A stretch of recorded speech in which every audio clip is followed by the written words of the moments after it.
मी समर्थ मैत्री तर तुमचं माझ्या यूट्यूब चॅनलमध्ये स्वागत आहे. तर आज 30 साबुदाण्याची खिचडी खाऊन कंटाळा असला तर एकदा माझ्या पद्धतीने ही रेसिपी ट्राय करूया. तर चला मग, मी इथं मिरच्या घेतलेल्या आहेत, अर्धा आलू घेतला आहे. आता आपण ह्याला कट करून घेऊया.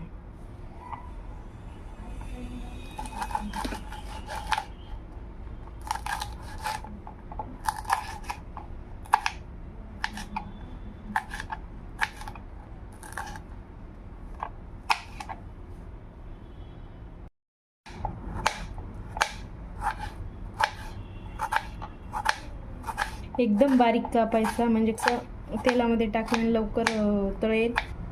जास्त मोठा नाही कापायचा.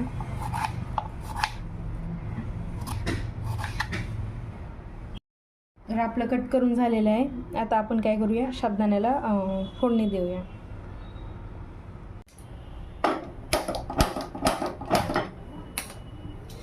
वरती कढई ठेवूया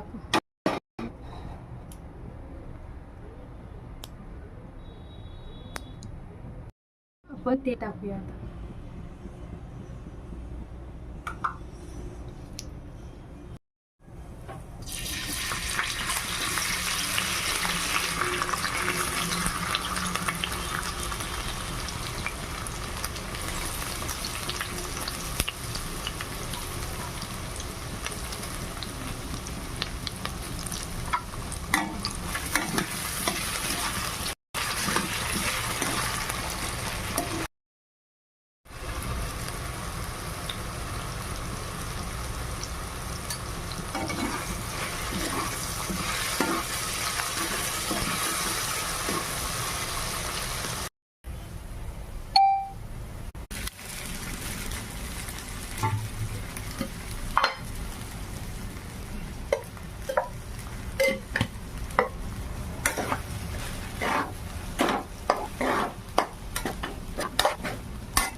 गरमागरम आपली साबुदाण्याची खिचडी आहे मैत्रिणी, या खायला.